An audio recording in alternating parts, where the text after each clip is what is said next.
This is the A. I'm Reg Clay. And Norman G. This is the A. Oh, look at you, Norman. You look fantastic.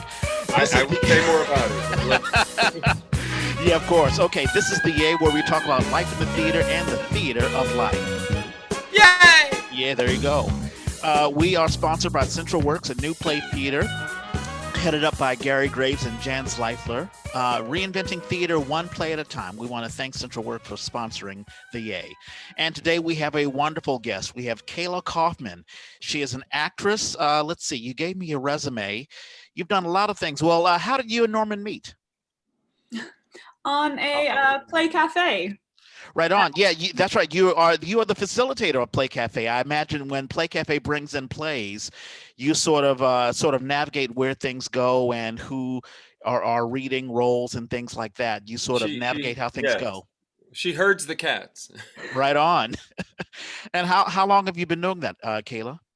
I was actually supposed to do the first one with them in March, and it was going to be in person. And then, things changed.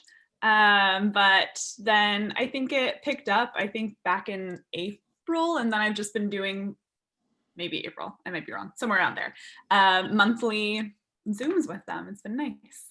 Right. Now, awesome. And we'll learn more about that. And we've talked about Play Cafe a lot, and we'll have Jamie Greenblatt and Richard Jennings on a little bit later on. I think maybe a couple of weeks from now. They head up Play Cafe right after the election, right? Right, exactly. They head up the Play Cafe / Musical Cafe, and we've talked about them a bunch. So we'll learn more about that. But as I begin each podcast, how was your week, Norman? Well, that's why. So I kept the hat on and the scarf because I just finished. So Mara has been phone banking. One of the it's through, I think it's Indivisible, and people plug in. They have a whole system. Somebody she went to high school with was a local person doing it, and so she's been doing that for weeks.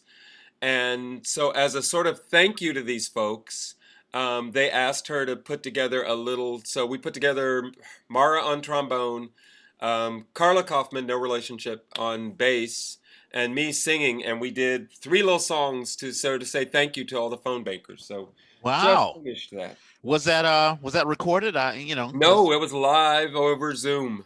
Okay. Well, I mean, we record Zoom all the time, but they said they might record it because not everybody was there. So what they do is they meet and then they go off and you plug in, and that's what the Indivisible thing is. They have a list of registered voters.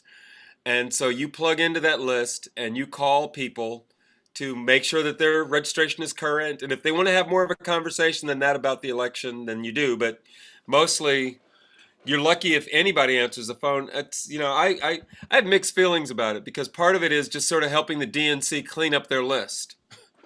You've been talking about that. They have, I guess, a list of voters, but the list is a bit old. So they don't know. It may be from 2 elections ago. People move, phone numbers change. But if you get to talk to somebody, the script they give you really is just about saying, in your state, where you are, this is what the rules are, the law, how you register to vote. If you need to know where your local polling place is, we can give you all that information. Yeah. Hey, Kayla, and if you want to talk about the election or the candidates, please do. Yeah. I was going to ask, have you voted, or do you plan on voting in person? No, I'm done. No, I was asking Kayla. Kayla, have you voted? It is in. I dropped it in the mail earlier this week. Yay. Right on. There you go. And I got my confirmation. So, I guess that's the big news. I think 47 million people have voted already. Yeah. A lot of them are Democrats. The polls say that more Democrats are voting via mail and more Republicans will come and do it in person, which is usually an oxymoron because a lot of the Republicans are older people and usually more. No, this man is going to kill more people with his antics than than the party would have ever dared. Yeah. Do either of us have any reactions to the second, I guess the last debate? I mean, there wasn't a lot of fireworks. I avoided it. Yeah, I just couldn't do it. How about you, Kayla? Did you have any reactions? I did not watch it. I looked at some highlights afterward because I just, kind of knew what it was gonna be already. I think Right. it's Right. Nobody was going to go off script. It was, yeah. Yeah. Well, I'll tell you the most amazing thing. I think it happened at the very latter half of the debates, where I'm so glad someone brought up that there are 500 and I think 75 children who are still detained and removed from their parents. These right. are the immigrant children. This is part of Trump's zero tolerance policy, Right. and I think Trump said, "Well, that's good." And not only that, but our cages are really, really clean. And He I'm did not say good. He said go ahead. yeah. Oh, go ahead. Okay. Yeah, I You think. can see it in the clip. He says it and it's a real sort of New York accent thing, but he says go ahead. Oh, I But understand. I you can understand. see that he's saying two syllables. You can see. It got reported as good, It which would did. be It did. horrible. Yeah, Um, but even him saying that, oh, our facilities are really clean, and but by yeah. the way, Obama, he's the one who really created the cages, which Yes. is totally false because, the zero Well, tolerance policy. Obama built the facilities. Well, he built facilities, but he didn't build them for kids. I mean, there's a No. specific law that says that kids are not to be separated, and they're not Yeah. to be even caged there. Agreed. Yeah. So that I found interesting, and just the callousness of it all. I mean, he really Yeah. just doesn't care at all, and that I About found any him. of it. Yeah, COVID. He's yeah, like, we're doing great. We're turning. What is the phrase he's using now? We've turned the corner, or we've turned the corner. I'm like, we just had the highest count yeah, in The the second whole. highest in the whole pandemic. Yes. right. So we have not turned the corner, my friend. Yeah. Yeah. And Obama, he gave a speech. He gave a wonderful speech. I forget when it was, but he talked about how other countries, even India, that has a greater population than the United States, has a lesser count of Yeah. COVID-19 than we do. Yeah. Canada's handling it better. I think Mexico's handling it better. A lot of folks are handling it better. The real Uh, question is, how do those voters feel with all this going on? How can they keep just ignoring this and going, this is the man and he's doing a great job? Like, really? Yeah, it's really crazy.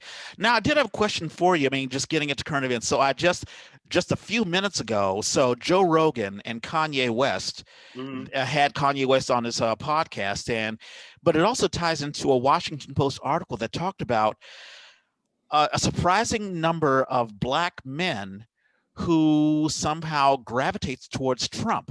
Now, Right, I'm not a member of that number, and I know you're right. not, but I do wonder. And the article talked about, I guess, especially in the those who are aligned to the hip hop generation, Yep. sort of clings to the hyper masculinity. That's how the Post talked about it, of Mhm. black men, and how they sort of look at Trump as the boss, or a guy who is sort of the tough man.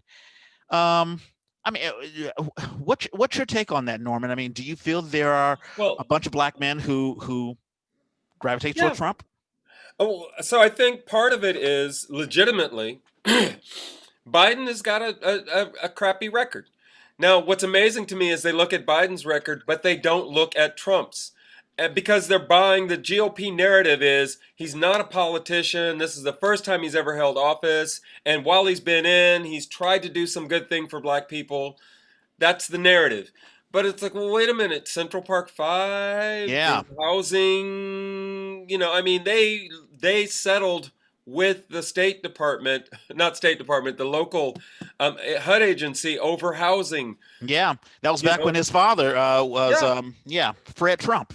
So I don't know how these black men are ignoring that, but legitimately they are. And I feel like it's the same impulse that has pushed us into Black Lives Matter.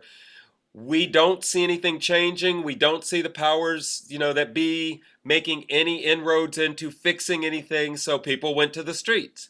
I think that same energy looks at Biden and says he's a part of it. And it's like, well, he's a part of it, but it's sort of like being mad at Antifa. Antifa is a reaction to the right wing violence that is Right, going on at protests. That is what right. Antifa is. Yeah, So if there before if there you get weren't mad one, there about wouldn't be this, another. Yeah, You got Well, to get mad at these people because they're the cause of it. So how yeah. do they not see Trump as part of the problem? I don't know. Yeah. Kayla, here's a question for you. I mean, not only black, I guess there's some black men who cling towards Trump, but there are also some white women. I call them the Carol Brady's, or, I guess there's some women who sort of stand by your man, like, this is a strong man, and or for religious reasons. There's some women who cling towards Trump. I mean, do you have a take on that at all, or just what's your overall take? How confident do you feel about the election a week from now? God. I feel confident that we won't know anything on election day, which is going to be rough. Yep. But yeah, I know I am confident it'll be an emotionally chaotic time. I am not really confident about outcomes.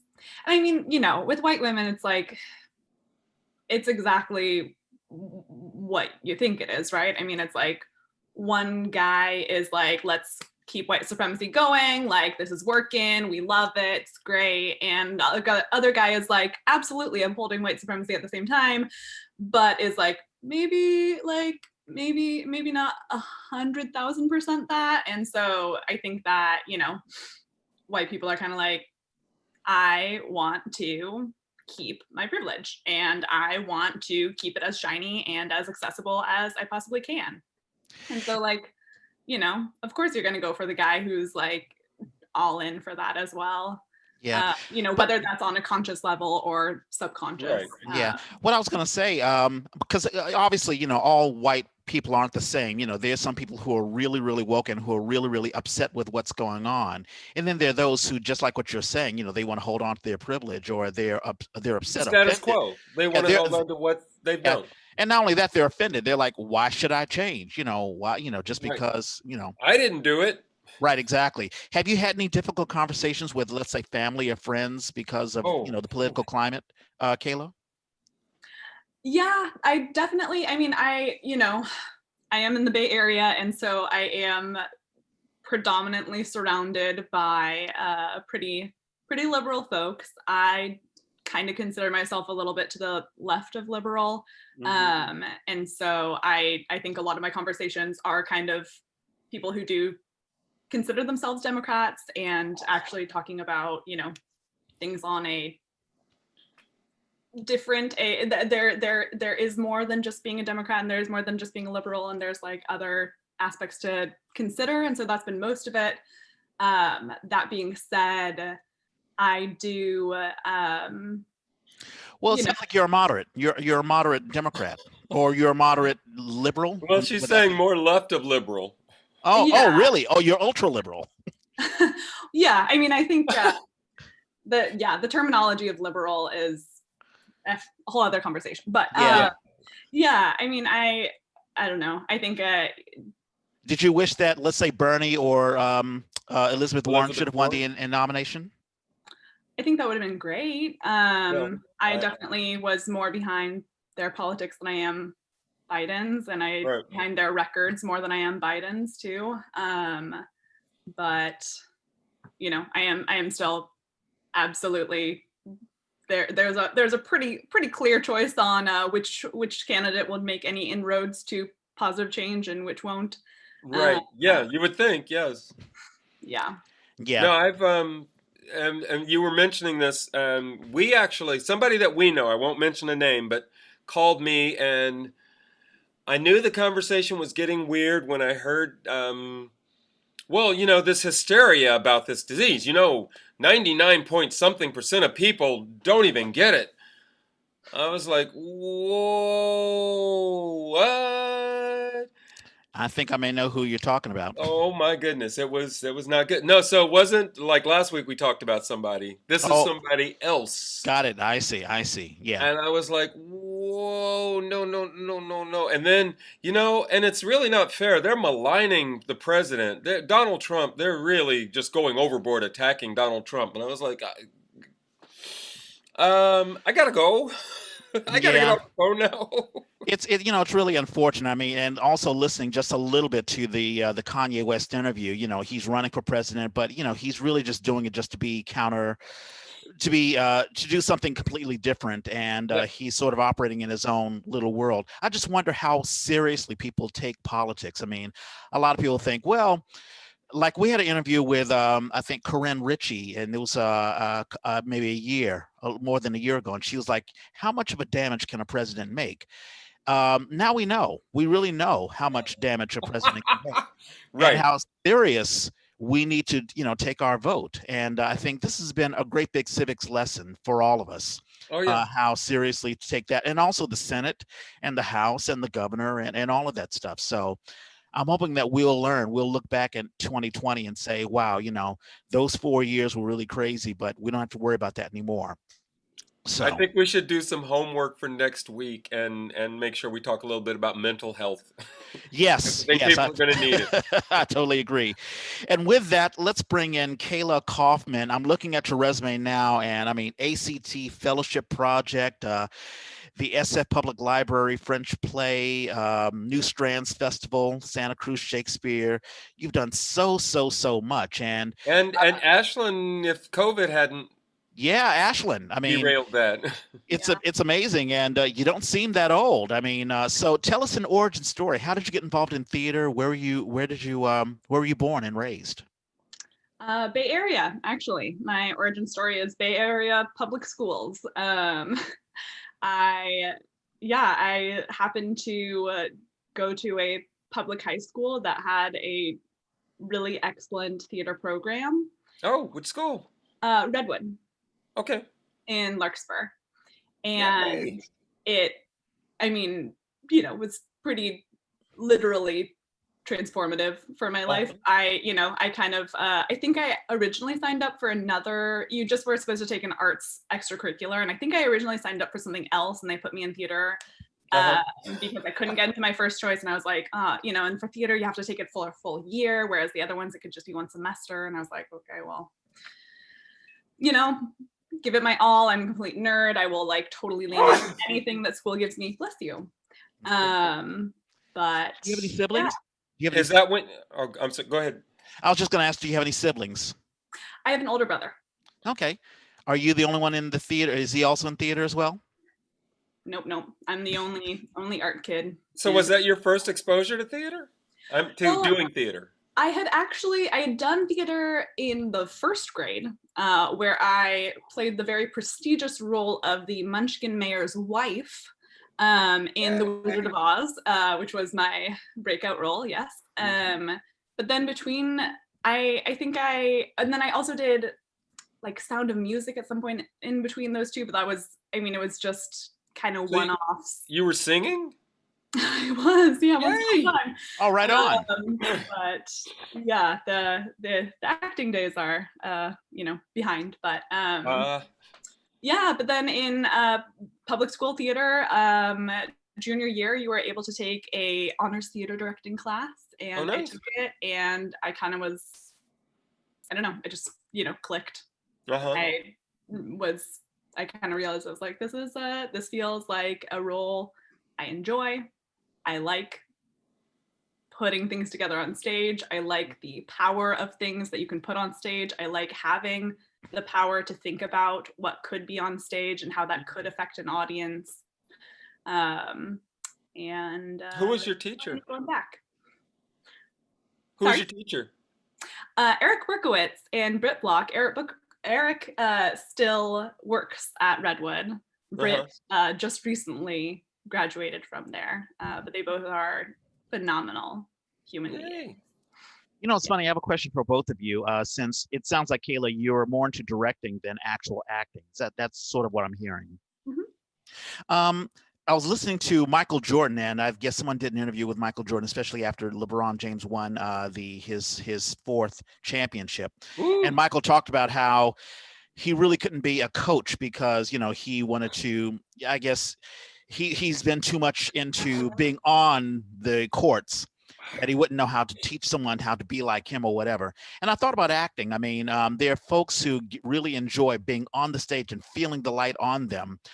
But then there are those who they really enjoy the power of, just crafting the stage and all of that stuff. When did you realize that you loved theater, but you didn't necessarily want to be on the stage. Hmm. And I'll guess I'll ask both of you. Ladies first, Kayla.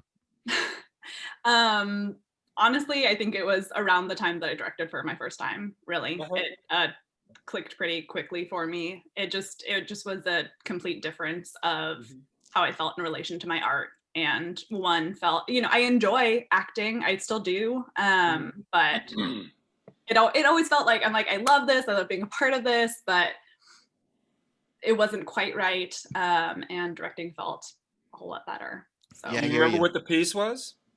I think my first piece was Check Please, Jonathan Rand. And then my second piece, which I think is the one that really kind of got it for me, was a piece called I Thought I Liked Girls.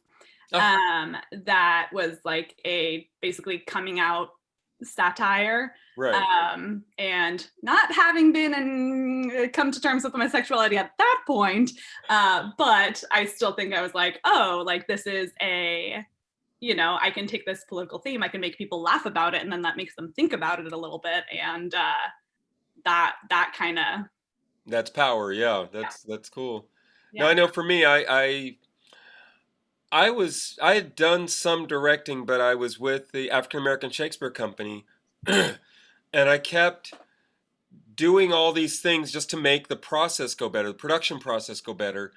And after a while, I realized I was making decisions. Like we're going to set the setup this way, and the actors, we're going to use this over. Like we worked in a space once where there was only entrances from one side, and there was a crossover, but it really meant that you had to be very strategic. At one point, we actually had an actor go in the light booth, which was on the other side, to exit and stay there until we could get them back in another scene. And a lot of it was what a director would do, the thinking on how do I solve this problem, how do I make this work. And I found I was doing more and more. I was already doing much of the casting, even though somebody else was nominally the director. I'm the one in their ear. I at one point, African American Shakespeare Company did a beautiful adaptation of Julius Caesar, taking it from like the Martin Luther King civil rights movement through Malcolm X to the death of Malcolm X.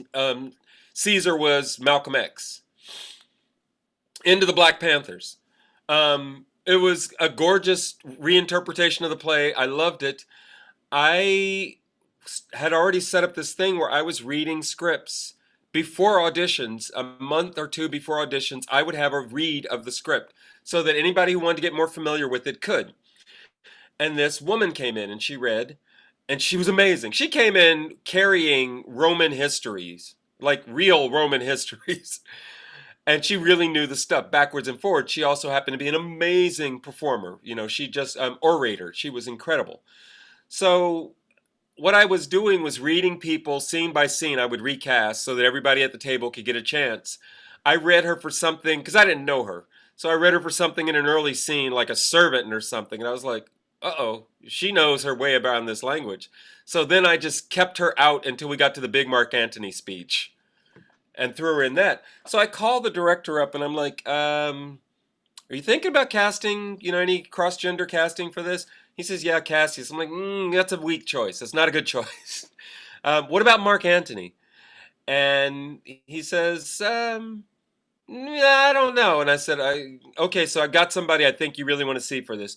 He has her come in, and I asked her about it afterwards because he had her come in, asked her to read Cassius. She tore it up, and Cassius is a great role. It's not that. It's just that, to my way of thinking, towards the end of the play, Brutus and Cassius are on the edge of getting in a fight. And I put a little woman and a warrior, because Brutus is a warrior character. If I put them in a scene where they're about to have a fight, Yeah, that's the wrong look. this is not the story we're trying to tell.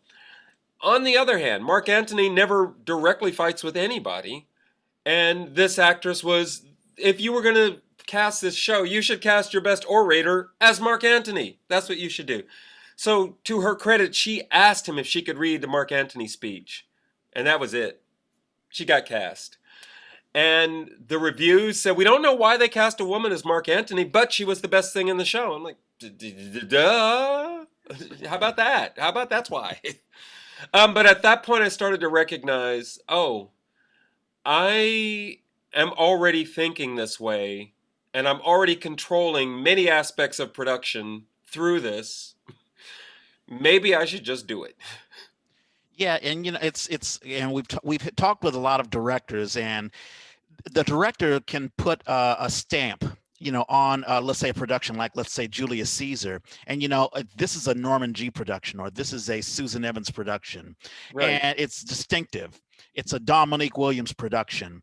right. Kayla, what do you think your stamp would be? I mean, what message do you send when people see a Kayla Kaufman production? I mean, I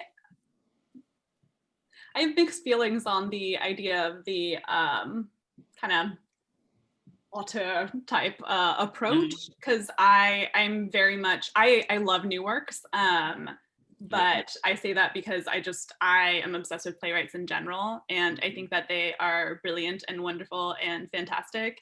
And so I think the success of my,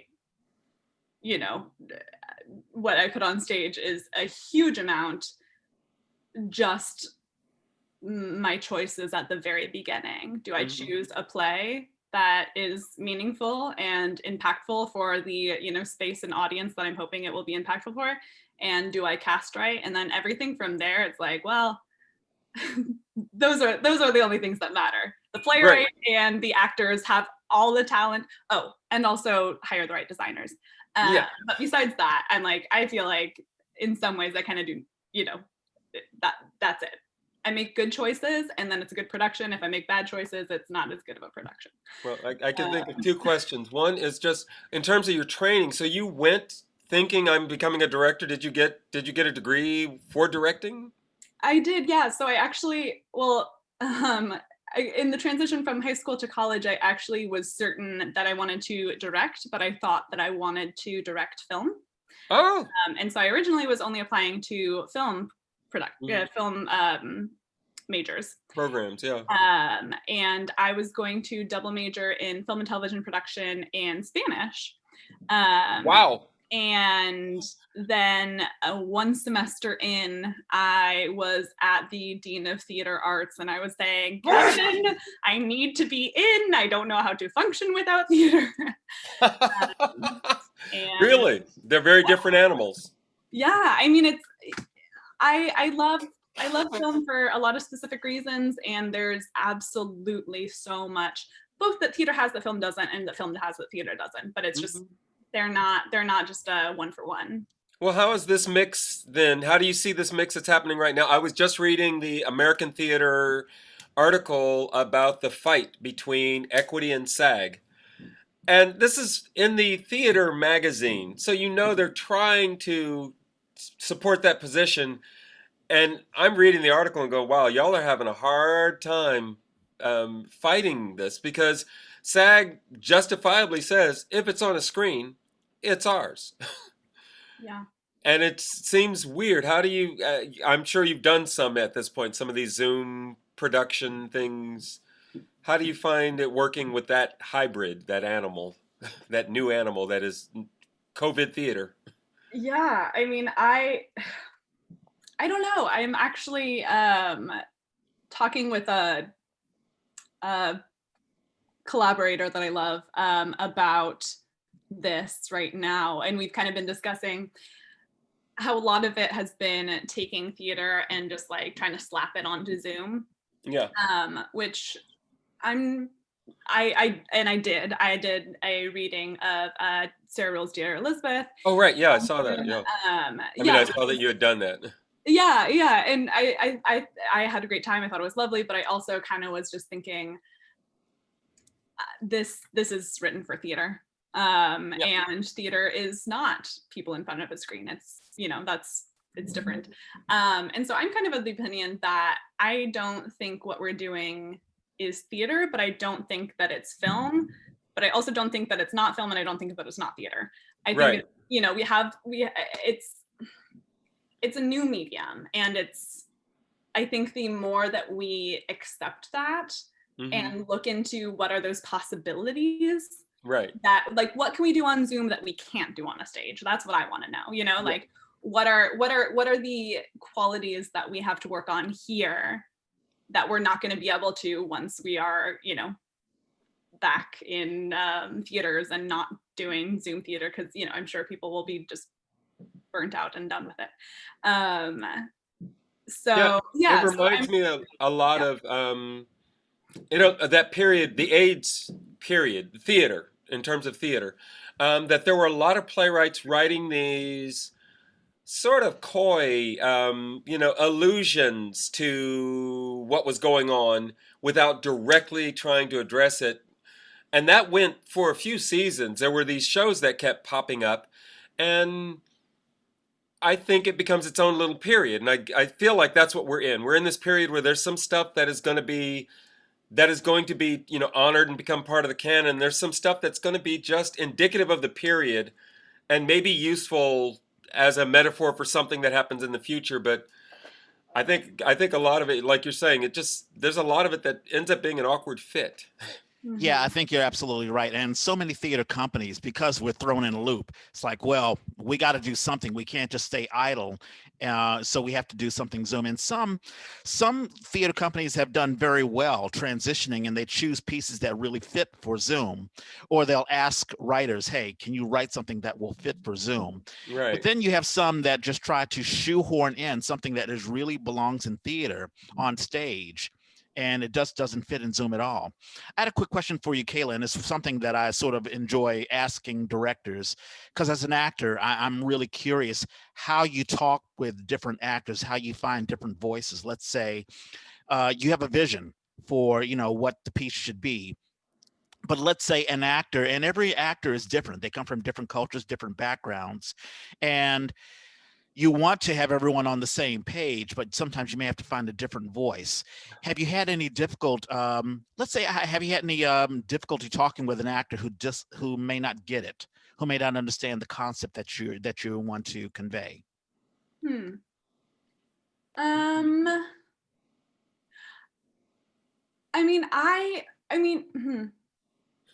Definitely have had challenging conversations, but I also think one of the things that I like about being a director is you can totally plan the heck out of whatever you're doing. But then you also are the person who gets to decide if you're going to throw it right in the trash. And so, you know, what I was talking about earlier, making good choices, I try to only work with people who I trust their artistic instincts completely. And sometimes that is, you know, I'm just meeting them in an audition room and like, why do I have the instinct to trust them entirely with their artistic vision? I don't know, but it's just an instinct that, you know, happens sometimes.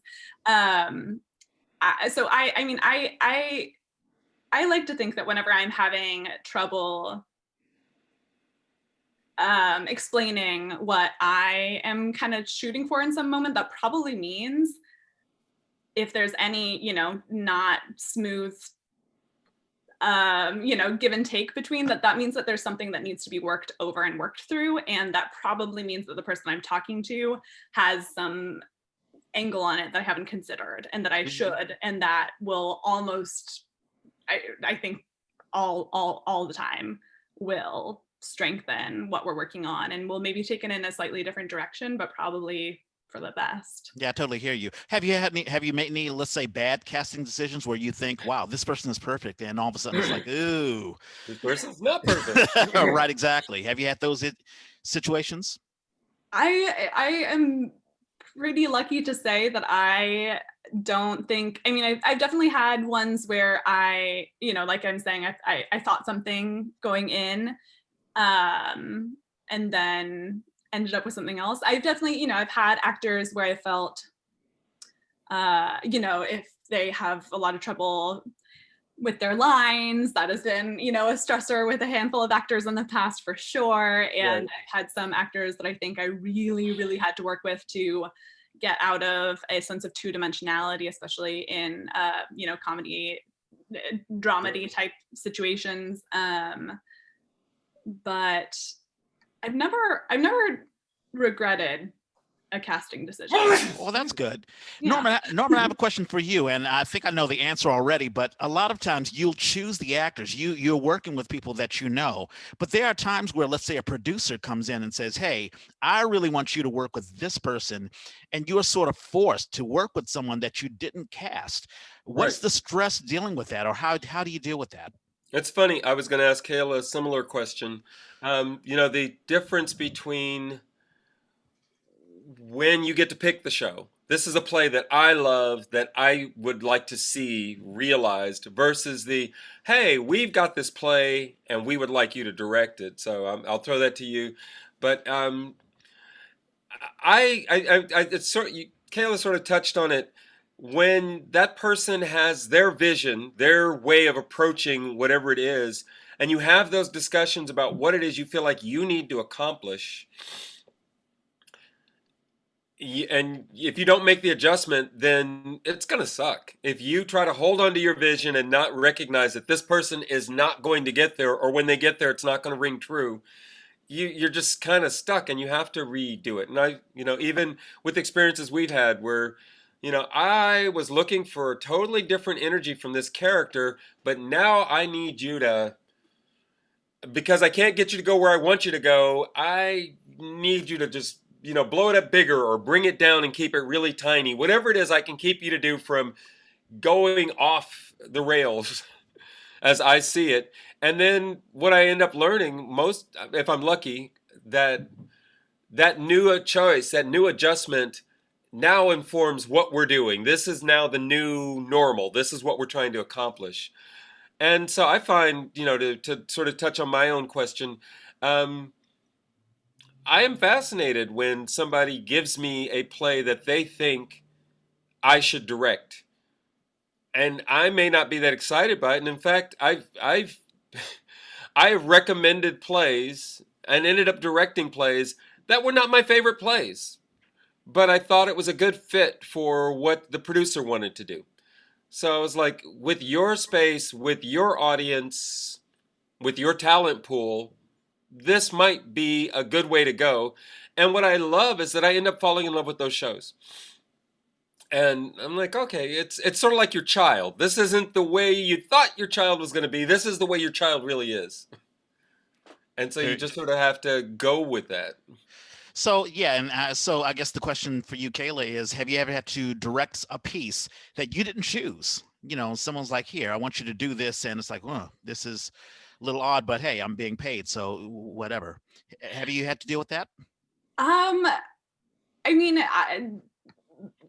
kind of no. I've not pitched every single play that I've directed, but the few that I haven't, like when I directed Crumble, Lay Me Down, Justin Timberlake, that was a truly bizarre twist of fate where I had done a staged reading for that play, in I think December of one year. And then in February the next year, somebody said, "Hey, they're looking for a director for this show, you should apply." And then I ended up directing that. And She Kills Monsters, which was one of my more recent ones this year, was one that I had wanted to direct for a while, and then happened to have an opening with Actors Ensemble of Berkeley to direct for She Kills Monsters. And I was like, yes, please. So I've been extremely fortuitous with those, I guess. I wonder, coming out of school, what's that transition? How do you make the transition from school to I'm out here working as a director?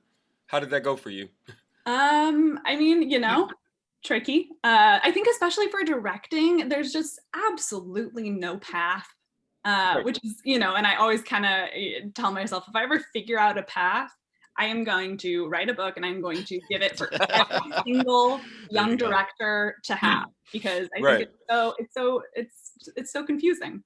But for my post school, I got to do 2 years of season long positions at different theater companies. So right out of school, I actually was with Santa Cruz Shakespeare for the summer, and then I went to Portland Stage Company in Maine, and I was a directing and dramaturgy intern with them for a year.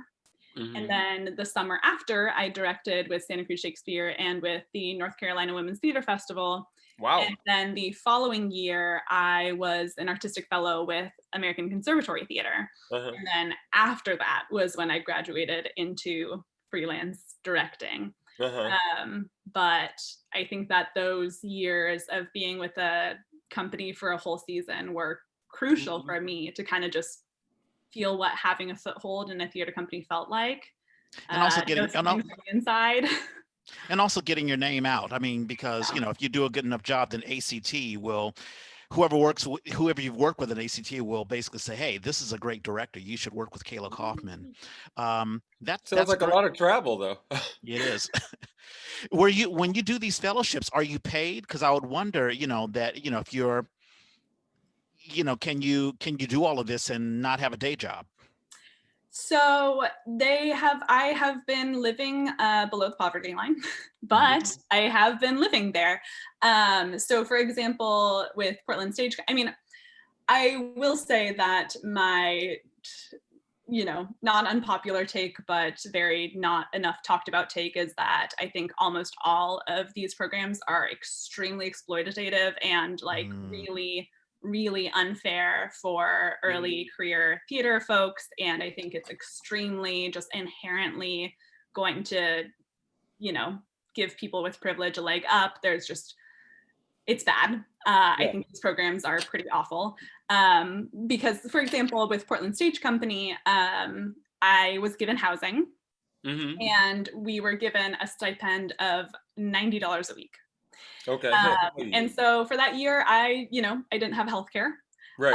I couldn't afford it on $90 a week, you know. Right. I had a place to stay and I was never worried about not having a roof over my head, which was enormous. And, you know, getting groceries and things like that. And, you know, luckily I stayed healthy enough for that to not be a problem, which, you know, again, huge privilege to be in a body that could live that year. And then for ACT, it was pretty awful because they have far more money than Portland Stage Company, but they gave housing and nothing. And so I was working on top of that whole year.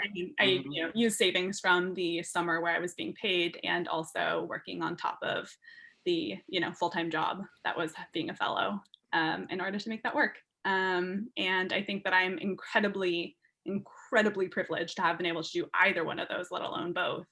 And they really, I mean, they're very problematic. They really are.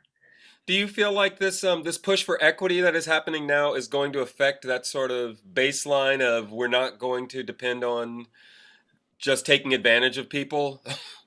I mean, I hope so. I think it's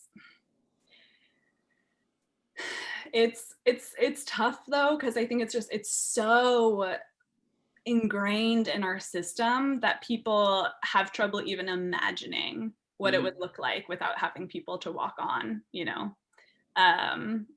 I, in both companies that I worked at, had conversations with firm management about how problematic I thought the systems were and how I thought that they didn't, and it just, you know, those conversations often were kind of like, you know, you're so right, but like, it's just, you know, we can't do anything about it. And like, well, actually, yes, you can. You are actually the only person who can do anything about it. Like, I can't.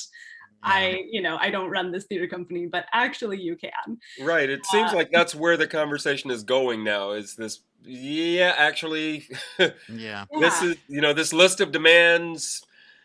If you just even enter into the conversation, you will recognize pretty quickly you can make choices, and you are making choices. Even when you say you can't do something, you are making a choice. Yes. You know, and I see a horrible trend because we've had a couple of guests on. They've talked about, you know, going into a school, you know, an academic school, either for acting or for directing, with all these dreams of, wow, when I get out of here, I'm going to do great things, and this school is going to really take care of me. But then you hear about the exploitive nature where you're paying more of the money, or your parents or whoever, right, if you don't have a scholarship, and you're putting out more but the school isn't really putting out so much. I mean, sure, you're getting the knowledge or whatever, but it sounds like the school is taking more from you, taking more of your, like let's say they'll have a showcase or you're directing something or you're acting something, and the school can show that off, but they're not paying any money. And clearly they have the money to pay.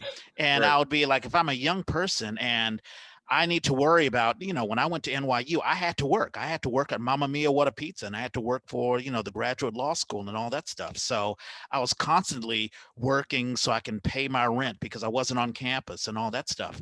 I don't know how a young student is going to be incentivized to convince their parents to pay for theater, but also fend for themselves while they're working, nonstop for, whatever the directing or acting they're doing.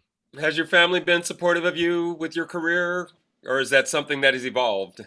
Yeah, I mean, I am very lucky that, grew up in the Bay Area. My family is still here. And so I have always had a safety net of if everything goes to shit, my parents would, take me in. And, Sure. and in between jobs, I've stayed with them and things like that. Yeah, I mean, I think it's weird because I think that, my mom worked in schools as a school psychologist, and my dad worked in finance, and, my brother works in, managerial stuff as well. And so I think everyone's kind of like, keep doing it. No, No, that's awesome. That's great. Yeah. And it sounds like, go ahead, Rich. No, I'm sorry. Go for it. I was just, partly I'm looking at time and going, okay, we're getting that place. So, often when we talk about is, how is the Bay Area treating you? And I'm wondering, do you feel like your career is rooted here, or, are you really at that place where it's just sort of exploring where to be next? Yeah, I mean, that's a good question. My thought was when I went to Maine, I never intended to stay in Maine for too long. I kind of was like, can do this for a year, but Yeah, it's I don't Maine. think Portland, Maine is my place. It was lovely. It truly was for a season. And then after I told myself I want my next thing to be in a place where I can imagine myself staying for an extended amount of time. Mm-hmm. And so I was only applying to fellowships, apprenticeships, that kind of thing in cities where I could imagine growing my career. Right. And I kind of leaned towards the Bay Area a little bit because my brother, who's older than me, was going to be having a baby soon. And I wanted to be there because there's the theater mentality of like, I probably will never be able to afford to have a child. So like, might as well be there for my, the family that I have. I know that feeling. Yes. Yep. But yeah, I mean, so that was my thought, was I would be at ACT and then I would really lean into whatever connections I have here, invest in my community and see what I can do while I'm in the Bay Area, and then see what happens from there. Yeah, I mean, it's a complicated space, the Bay Area. It really is, because it's a lot of it doesn't have a lot of middle ground. It kind of is, there's very small and there's slightly less small, and then there's the huge ones with a ton of money, and like in between you kind of like, it's so it's either you need to have Broadway credits in the MFA, or you need to work your way up through these other theaters that do a lot of incredible work, but there's only A, so much there, and B, so many people who get stopped there, right, move on. And so there's all this like upper just impacted at the top where it's like you can't really get through. Mm-hmm. Because it's just all those spaces are taken. The directors that the theater company is used to work with is going to keep on working with those, and there's not a whole lot of there are not a lot of companies that want to take any chances with somebody new, it sounds like. Yeah. Well, and at this point we're in the middle of COVID, so right, if they're doing a show, it's definitely they're going for their A list of directors Yep. and I did. hoping that that production can, prove that it's time to start again. I mean, we are at the cusp of this, it seems like. Yeah, I did have one quick question, and I know that we've hit the 1 hour mark already, or close to the 1 hour Yeah, mark. yeah. But I was wanting to talk about your involvement with Play Cafe, because we've had a lot of folks who have been involved with Play Cafe, Jerome Gentes, and a lot of actors who, and it's been a boon for me because I've submitted my play. I think I had my second reading of Four Men in Paris at the Play Cafe, and it was wonderful. The dramaturg was there, and there were actors there, and I got good constructive criticism. How did you get involved with Play Cafe, and how's it meant for you? So that was actually my show, She Kills Monsters, opened in January of this year, which is a lifetime away. And Jamie went to one of the performances that I was at and met me afterwards and said that she would like to have me as a moderator slash dramaturg. And I was interested. I think I mentioned this earlier, like, a new play type guy for my whole time with theater. And so being able to get in and hear new works from new artists that I might not have already been connected to was very appealing, and is still. I think that there's some of the times where I go into a play cafe and I'm a little tired from the day, from, like a long day of work or whatever. And then I'm like, okay, now I need to go on Zoom and sit here for a while longer. But then I'll leave kind of revived from being around other creative folks and talking about theater and storytelling. And it can be a really, really awesome collection of art and artists that are on those little Zoom experiences. Yeah, it's been wild. You said you like working with, new works and playwrights. And you're getting, it's like the first taste of a lot of these works. It's kind of amazing. Yeah. Yeah, and you have no idea where these new works will go. It may be the newest. I think there were a couple of I'm not sure if Kinky Boots started in the Bay Area, but a lot of these new It works definitely and did new its artists. out of town thing here, yeah. Yeah, exactly. So you have no idea whether, you hear something and all of a sudden it may be the beginning of something really, really big, and it got its beginnings with a reading, at the Play Cafe. Well, Kayla, thank you so much. We better get into shout outs so that folks can, get on with their days. Birthdays? Oh yeah, and I have to say, I went to the DeYoung yesterday. We had tickets and we went. How was And it? that was my cafe. When I suggested the cafe thing, it was because when we got there, the first thing we heard, there's a line of people trying to get in. We had trouble parking, so we were almost half an hour late for our tickets. And, no problem. I mean, there's a big line and they are tracking you going in. But somebody walked up right in front of us when we walked up and was asking about being able to go to the cafe. And first, the woman said no. One, that it was closed because it has limited hours, and two, that you have to have a ticket to get in. And I was like, oh, wait a minute. So that means the cafe is open. You just have to come during those hours. I'm like, oh, cool. So I was so happy because I suggested that to you. But birthdays, Lawana Stewart's birthday is today. Through the African American Shakespeare Company, I met a group of then high school students, and that was in the 90s, so we're all a lot older now. But Luana was a stage manager for us way back then and started her career from that. Ashley Smiley, educator at UC Berkeley. I don't think I've ever met this person, but I know that she does a lot with theater and she's very strong activist in Bay Area theater. So, very excited to see that it's her birthday. And Darren Corallo, who is, I don't know what his title is exactly, but he's sort of like the executive director of 42nd Street Moon. He's very connected to what's going on there. His birthday is today. I'm going to skip some because I know Reg had some. Richard Side is known throughout the Bay Area. I guess at some point he was a director, but he is prominently known, Bay Area and LA, as a teacher, acting teacher, very expensive acting teacher, but people who've taken him swear by him. Emily Austin, Michael Barrett Austin's wife, and I know Emily. I met Emily at Cal Shakes when she was working in the education department. And so now I know she's doing a lot of her own.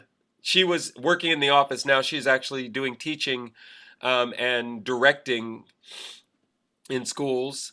Michael Patrick Gaffney, who I've barely met, but he is an actor in Bay Area. His birthday's coming up this week. Evie Abat is a Filipina actress who I got to work with on a Jeannie Baroga piece long time ago.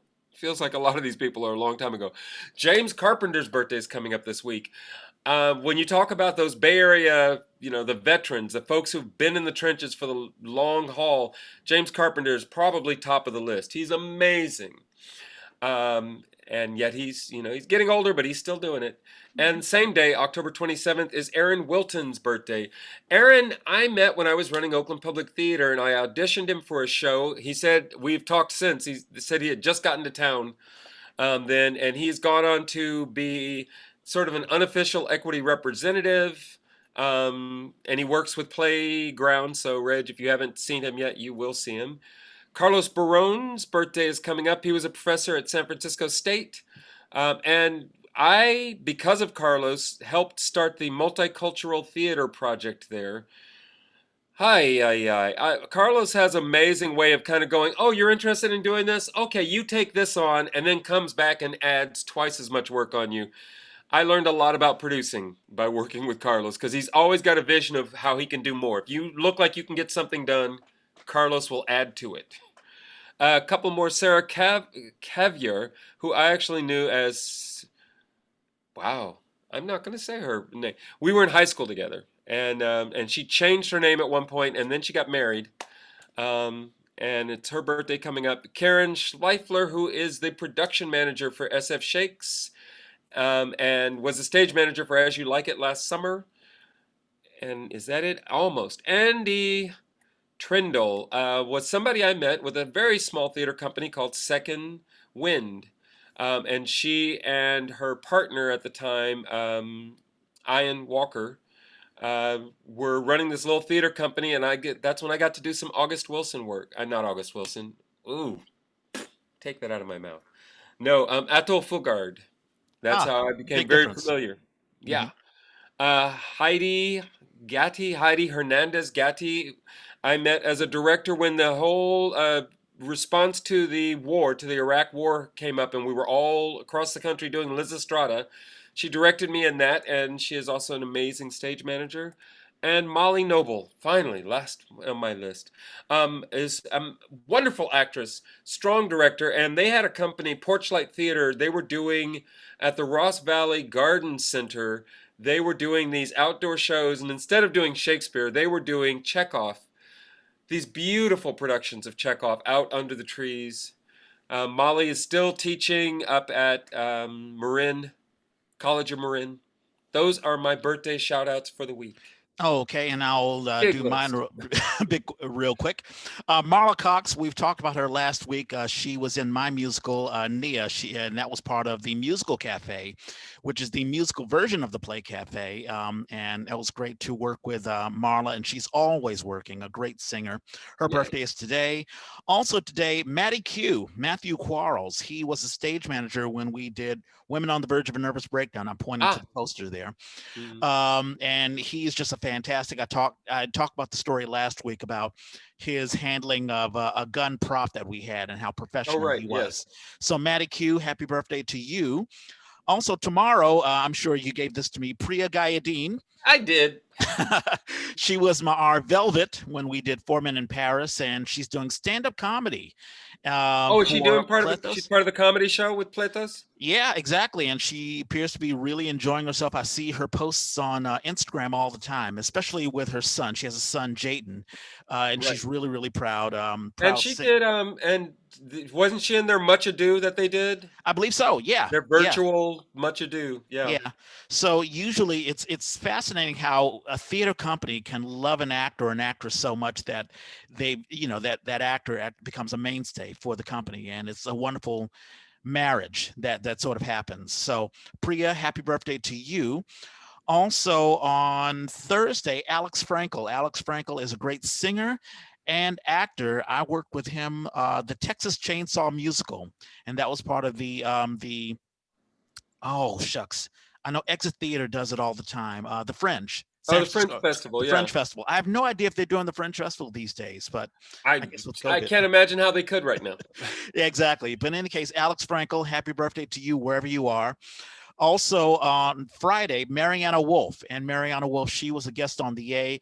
She was the musical director for the I'm looking at the poster right now, the Douglas Morrison Theater. So I've done a bunch of musicals. I've done 110 in the Shade, I've done Candide, I've done Grey Gardens, and she was always the musical director, and she does a magnificent job. And I want to say happy birthday to her. And I Yeah. thought I had one more. Yes, on Friday, Andy Miramontes, and I acted, or no, I stage managed for him. Uh, Debbie Does Dallas, the musical, which was a really, really fun, romping, and really crazy musical based on the porn thing. And we did that at the Eureka Theater. I swear it was sold out. I mean, people were paying to sit on the stairs. Um, it was such a fun musical, and Andy was a big, big part of that. And so Andy's birthday is Friday. Saturday, I guess I'll save that for Saturday. Shows. Yeah. How weird. There are shows. So the stage, or San Jose Stage Company, is going to be doing Night of the Living Dead. It's a virtual thing, but they are taking the George Romero film and reimagining it. I'm not sure what that means. I'm just amazed and thrilled to hear that somebody's putting out shows. And then SF Playhouse, I think, has one coming up, and I'm waiting for it to pop up. But yeah, so those were the two companies where this week I got notices, and I was like, "What? You're doing a play?" I don't know how you're doing it, but you know, Yeah. somehow they are. So I'll push a couple of things. Night of the Living. I don't know if you talked about this already. It's San Jose Stage, yeah, Yes, Night of the yes, Living Dead. exactly. And Yeah. I'm not sure why did I have this, because a friend of mine is on here. No, Town Hall Theater's doing it. Night of the Oh, Living really? yeah, on Friday, October the 30th at 8 p.m. That's Wow, why I have it on here. that's Don, funny. Don Hardwick, Terrence Smith, both of them have been on the A as Yep. guests, and they are doing it. So Night of the Living, also Downtown Crossing streams live October the 22nd through the 25th. And I'm trying to see who else is in here. I have Eko Yamamoto. We've had her on the Yes. show, and they're doing that. So I'll have that on the links. The Flats Aurora Theater. We've talked about this. Kari Moy is doing that. They're releasing 3 episodes 1 week apart, beginning October the 23rd. And I've talked about this. This actually begins next week. The Private Life of the Not So Master Race. This is the Brecht project that I've been talking ad nauseum about. Yes. 5 pieces. Judicial process will be a part of 5 pieces that will be streaming on October the 27th, the 28th, and the 29th. And we'll have links Hey. to that as well. And I'm very, very excited. As a matter of fact, immediately after we finish this, there's a rehearsal, Zoom Oh. rehearsal that we'll be doing. Okay. Also, Tabor Theater is doing a piece called Trying, and that'll be November the 6th. A good friend of ours, Melinda Mambuis. She was the one that we had on the A, and she talked about her struggles with I forget what illness she had, but she survived that, and she talked about how wonderful theater has been in her life. In any case, she is the lead actress in that show, and that'll be November the 6th. And those are the Art. shows.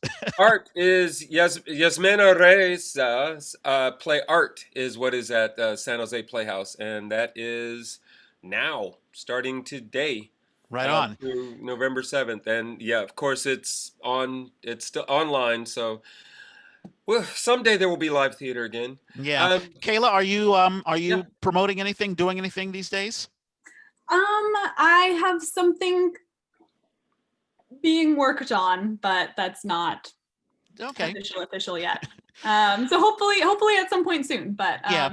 right Well, by all means, send us a link, and even if it's a week or a month or whatever, we'll definitely post it. We'll push whatever you're doing, because you're a rising star. I get the feeling that we haven't met before, but every now and then you never know who's going to be on the show and where they're going, and who knows, a year, 2 years, 5 years from now, we'll be hearing your name. So we thank you so And much for next being. week we'll be talking more next week. Oh, yeah, there you go. Kayla, did you enjoy yourself? Absolutely. Thank you guys so much for having me. Yeah, I wish we had more time, but you've got things to do and we've got things to do. So I guess here's where I do my little splurb. You're probably looking at this on YouTube. If you are, please like and subscribe. Click on that like tab and let us know your comments, both good and bad, and we'll be happy to take that in. If you're listening to this regularly via the podcast app, we're on all podcasts apps. We're on Spotify. We're on that purple podcast app that you have on your iPhones and iPads. And we're also on iTunes. And if you're an Android user, you can go on SoundCloud.com or just go on use the SoundCloud app and you'll find us. The Yay was created by theater people for theater people. If you have a show you want to advertise or if you just want to advertise yourself, let us know. Hit us up on Twitter, Snapchat, Instagram, Facebook. I'm at Red Space Clay. And I'm at Who's Your Hoosier. Kayla, do you have any social media that people can directly contact you? I'm website. at Kayla M. Kaufman. I'm sorry? I'm at Kayla M. Kaufman. Okay. Is that Instagram, Twitter? That is both. Yeah. Right on. And we'll have a link to that. Thank you so much. And as Norman and I always say, we gotta find a better sign off. And we are out.